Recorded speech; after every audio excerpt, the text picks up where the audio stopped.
Well, good evening, all.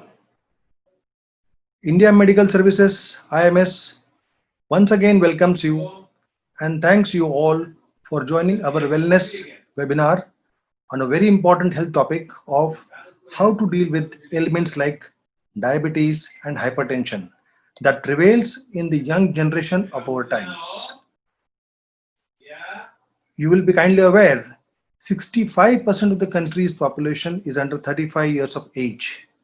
Youngsters are the pillars of our society, and we cannot afford to have a weak base of our society. Are you aware why these ailments are caused and why the youth is more susceptible to these kind of ailments? On this special evening, we are highly delighted to welcome a very renowned dignity in the medical fraternity of India and abroad in the field of diabetes and hypertension.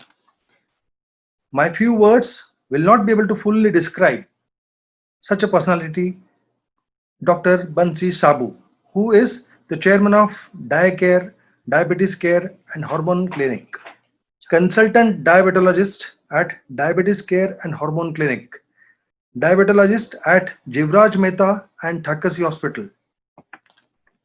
Let us welcome Dr. Bansi Sabu. During the webinar, if you have any queries, you can write in the question answer section, which is displayed on your screen. Let us welcome Dr. Bansi Sabu.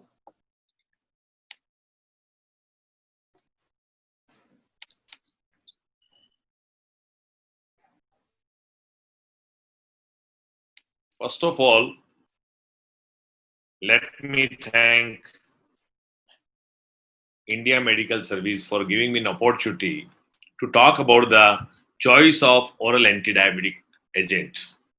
As we know that to manage diabetes, you cannot be just glucocentric.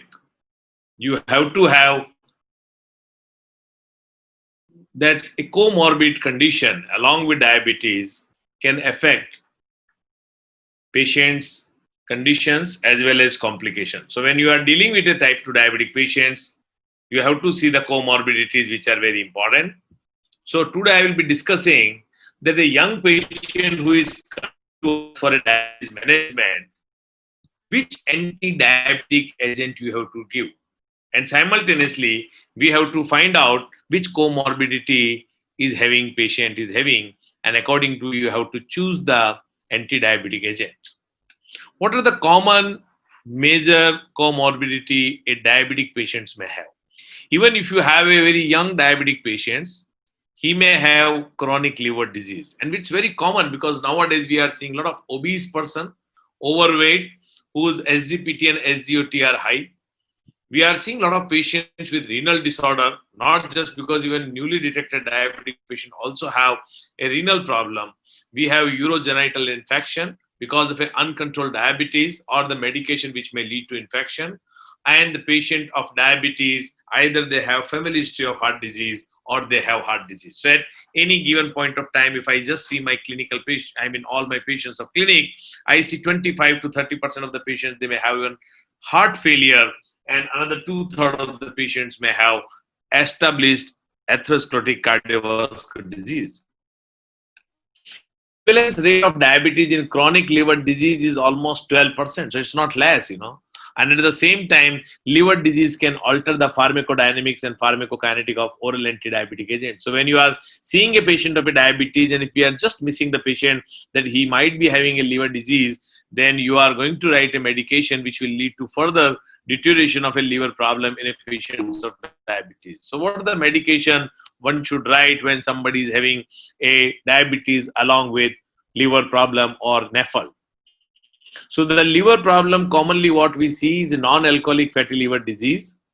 We should use the metformin, which is a universally choice of drug for all diabetic patients as a first line agent, as it is a insulin sensitizer. It is beneficial in patients with chronic liver disease as it reduces the incidence of hepatocellular carcinoma. But even somebody who is at end stage liver disease, we should avoid the medication called metformin. The second important drug is sulfonylurea. As a patient of chronic liver disease are at more prone to develop risk of hypoglycemia Somebody is asking a mild cardiomegaly is a risky to diabetic patient. Yes, I'll be answering in my that patient with chronic liver disease along with heart failure, what the ideal choice of therapy. So the patient with liver disease, they are at more risk of hypoglycemia. So we should use a short-acting sulfonylurea like glipizide or gliclazide, which are safe, and sulfonylurea again to be stopped when person is having advanced liver disease or a presence of hepatic encephalopathy.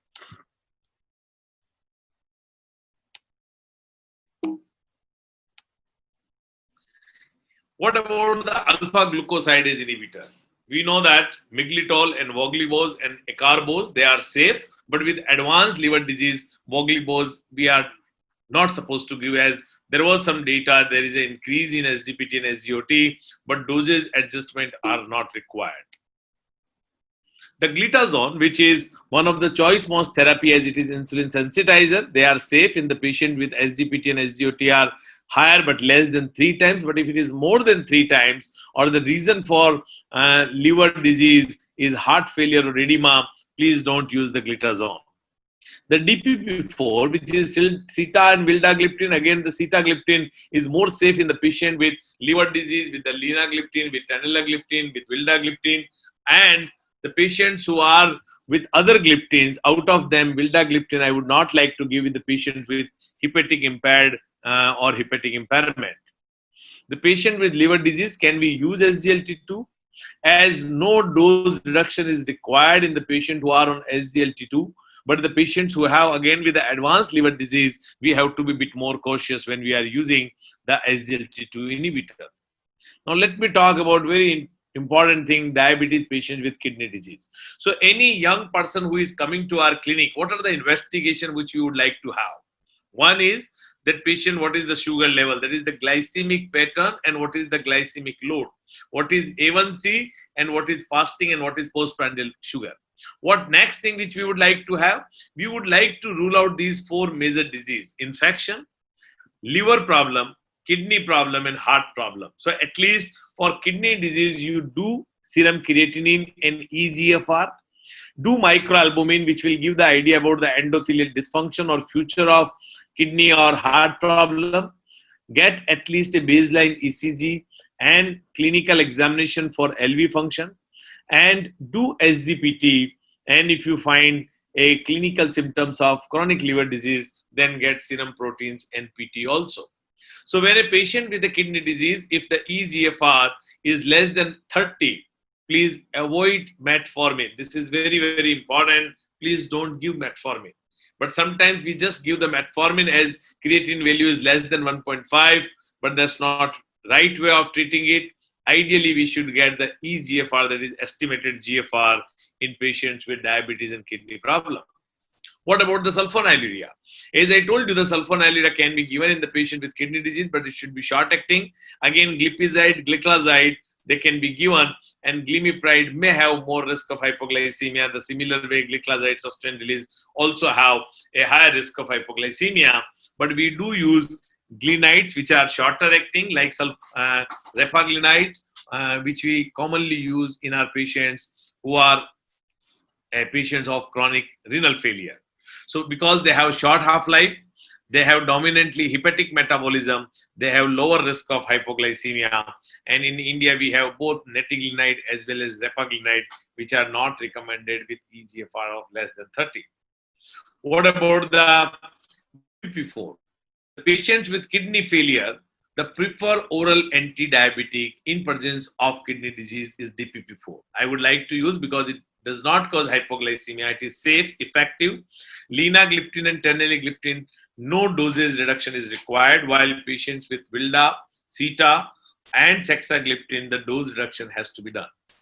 So the DPP-4 inhibitor, their dialysability is sitagliptin, yes, modestly. Vildagliptin, no. Sexa, yes. Linagliptin is removal is unlikely by hemodialysis, and we don't have any data with teneligliptin. The kidney disease, SGLT2. SGLT2 is primarily not a nephrotoxic. They are very safe, but their efficacy decreases once the eGFR goes less than 45, as far as glucose control is concerned. But dosage reduction may not be required, but primarily they are helpful for reducing further kidney disease progression. So nowadays we give or we can start till the EGFR is more than 45, but we can continue till it goes up to 30 in India. But internationally now we have data that SGLT2 is continued till the EGFR was up to 15. Recently DAPA heart failure trial had shown even it can be continued till the EGFR is 40 and 15. So there is one more question which I would like to give the answer live. That is, mild cardiomegaly is risky to diabetic patient? Yes, it is risky. Sir, what are the lifestyle changes to be done to overcome diabetes? That we will give later on the answer, because this is very important, something which we can talk about reversal of diabetes also. The patient with kidney disease, can we give the EGA and glitazone? Yes, they can be given till the EGFR goes less than 30. Glitazone primarily not an nephrotoxic, but because it increases the fluid retention, and patient with renal failure, there is a possibility of fluid retention which can increase the chances of heart failure. What about the urogenital infection? When we talk of the urogenital infection, out of all oral anti-diabetic agent, it's primarily SGLT2 inhibitor, which is major issue, and it can precipitate or aggravate infection, commonly genital mycotic infection. They are best avoided in active urogenital infection. They are history of past or recurrent urogenital infection in patient with untreated anatomic abnormalities of genitourinary tract that may predispose to infection. In heart disease, which is most important, somebody is asking already on live question, what happens a patient with diabetes with cardiomegaly? Cardiomegaly means indirectly the patient is having liver, heart failure or LV dysfunction. So literature suggests that metformin can be given in the patient with a cardiovascular disease. With the UKPDS trial, rather it was a CV protective also. It may be safely used in condition other than severe heart failure or those associated with tissue hypoxia. The sulfonylurea may theoretically worsen the myocardial ischemia by impairing ischemic preconditioning. Gliclazide, glipizide, and glimepiride have lesser affinity for myocardial sulfonylurea receptor therapy, interfering less with ischemic preconditioning. The glitazone, the patients who does not have heart failure, if they have only atherosclerotic cardiovascular disease, the glitazone can be continued, while the patients who are having a heart failure or the patients who are having the myocardial infarction or LV dysfunction, this is the molecule which should not be given, or it's rather contraindicated. The DPP4 inhibitor, the patients who are having heart failure don't use the DPP4 inhibitor, but those patients who does not have, otherwise it is safe, and known inferiority data we have, but it does not increase the risk of heart failure by sitagliptin mainly, while alo and saxagliptin had shown slightly increase, while linagliptin is not increasing heart failure. So most of DPP4 are practically cardio-safe, but patient with heart failure, they increase the risk of heart failure, hospitalization for heart failure by saxagliptin as well as by alogliptin. SGLT2, a drug of choice with a patient with heart disease. Rather, European Society of Cardiology is saying that it is the first choice of therapy with the patient who have established cardiovascular disease, particularly heart failure. So SGLT2, as it decreases subcutaneous and visceral fat, it decreases blood pressure. EMPA-REG outcome trial in 2015 had shown it is superior to placebo in preventing primary CV endpoints. Trials are with other agents underway, and it may emerge as a preferred oral anti-diabetic agent in presence of established cardiovascular disease in view of pleiotropic benefit.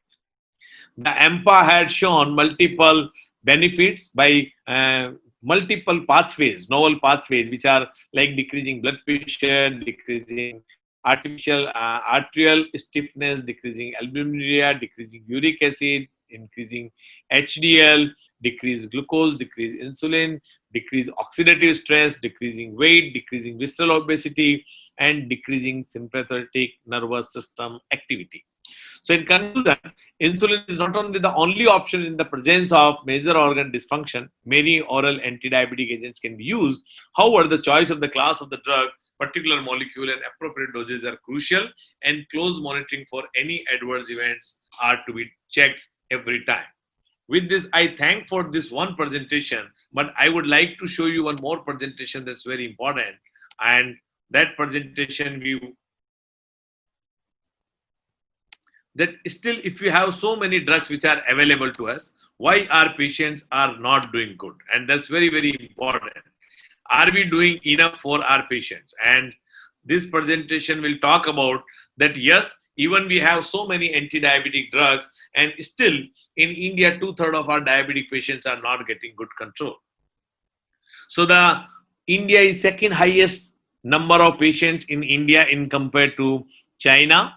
The prevalence and complication of diabetes, we are getting all varieties of diabetic complication in our patients, which is not there in non-diabetic patients. So diabetic patients are more prone to develop a lot of complication.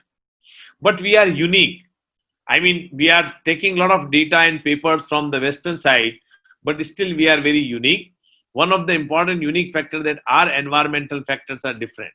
The urbanization, fast urbanization, even our villages are becoming now big town, and that is the reason the economic prosperity, urbanization, decreased physical activity, and nutrient abundance, high intake of refined cereals, low intake of dietary fiber, fruit and vegetables.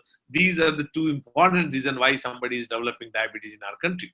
So this is a unique feature for India. We have even at a lower BMI, while the overall body weight is not very high. We have higher waist circumference, high waist hip ratio, high visceral fat, high prevalence of atherogenic dyslipidemia and early beta cell defect. So the clinical profile, that what we are seeing, we see the patient at younger age, and that is what today's topic, that managing diabetes in a younger age is important, because we are seeing a lot of patients who they don't know that they have diabetes. They develop diabetes even at lower BMI, so not like that they have very high BMI. They have higher chance of heart attack. They have possible less microvascular and less peripheral vascular disease, but they have very high chances of heart disease. There are some person who is asking that my fasting in ppbs is 115 to ppbs is 175. He's taking tenligliptin and metformin. Still sugar is not good control. This patient the person should be given a choice of therapy, either SGLT2, which will decrease the fasting by 20 milligram and postprandial by 40 milligram, and probably he will have fasting of 90 and postprandial of 130. But I cannot be only glucocentric. The person has to be checked for the lipid profile and other investigations also to be done for this particular person. So that we have higher chances of heart attack, and that is one of the important clinical profile of type 2 diabetic patients in India. And these patients are to be investigated for heart disease, which is very, very common in diabetic patients. One very interesting article which was written in Indian Journal of Endocrinology and Metabolism, which is talking that diabetes prevalence in our country is increasing like anything, and it is because of lifestyle changes in background of genetic predisposition. So the genetic predisposition is that all of us are highly prone to develop diabetes. What are the gaps in diabetes management? As today we are taking this talk on social media, I thought we should talk about what are the gaps in management of diabetes. And one of the important management gap is unavailability of trained medical and paramedical personnel. So you may not find diabetes clinic everywhere. You may not have dedicated diabetologists only taking care of diabetes. Even we have so many diabetic patients, and the complete supporting staff, diabetes care centers, which are very, very less in India.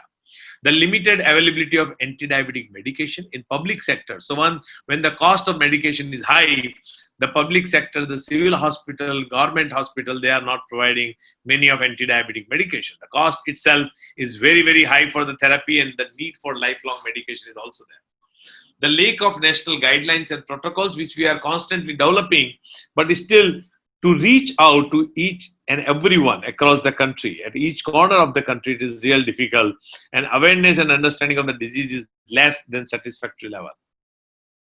So the gaps are high prevalence, lack of adherence, lack of awareness, early screening, monitoring, burden of micro and macrovascular complication, and lack of early treatment, intensification, and good glycemic control. So many times when patient comes with a slightly high sugar and we try to intensify the therapy, patient says, no, I am fine.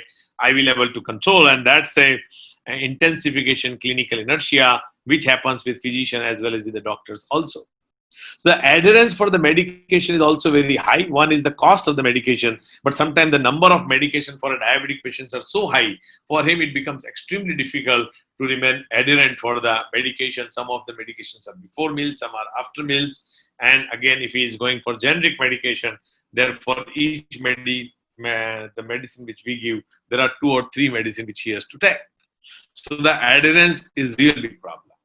The lack of early treatment intensification. So if we are not rightly intensify the therapy, these patients are going to develop a lot of complication. So if I start a patient and I early and tightly intensify the therapy, he may require 1 or 2 anti-diabetic, 1 lipid lowering agent and 1 anti-hypertensive, maybe not more than 3 or 4 medication. But if person develops some or other complication, probably he may require 6, 7, 8 or 9 tablets, and then becomes more difficult. The compliance is there.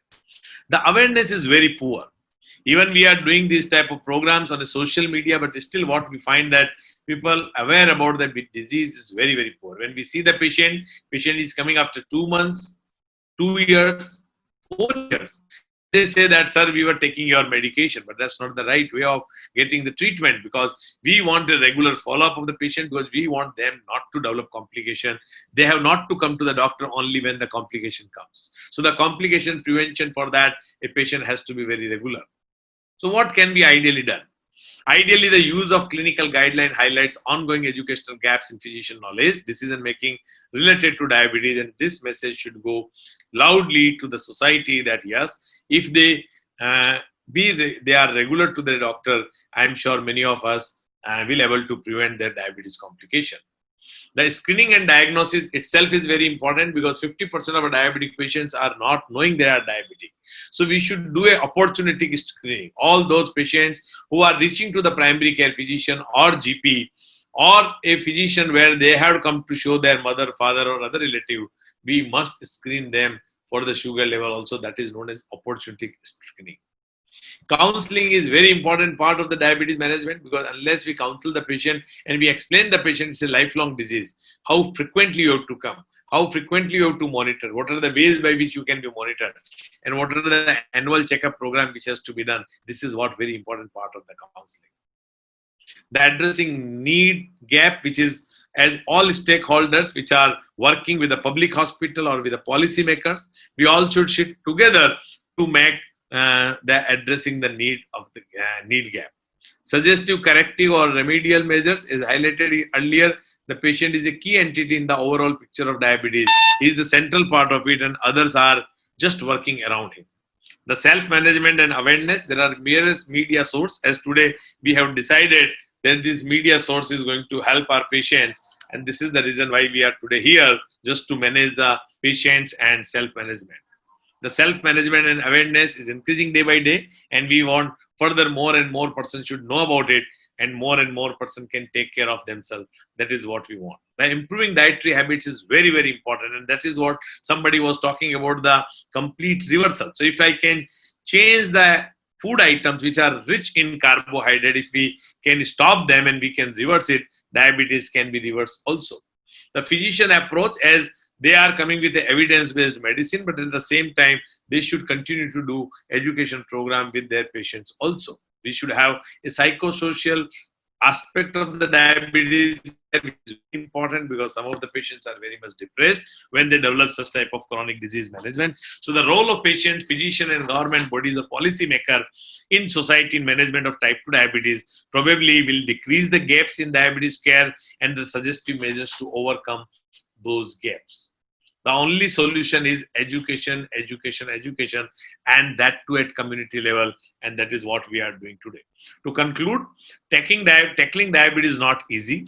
It may be true that diabetes is an incurable disease, but now I have shown it is reversed. However, it is largely preventable and can be detected early and controlled. So we can diabetes prevent, we can reverse the diabetes. Those who are not able to reverse, at least they prevent the complication, and finally end stage diabetes with a lot of complication. We need a comprehensive framework to make our work.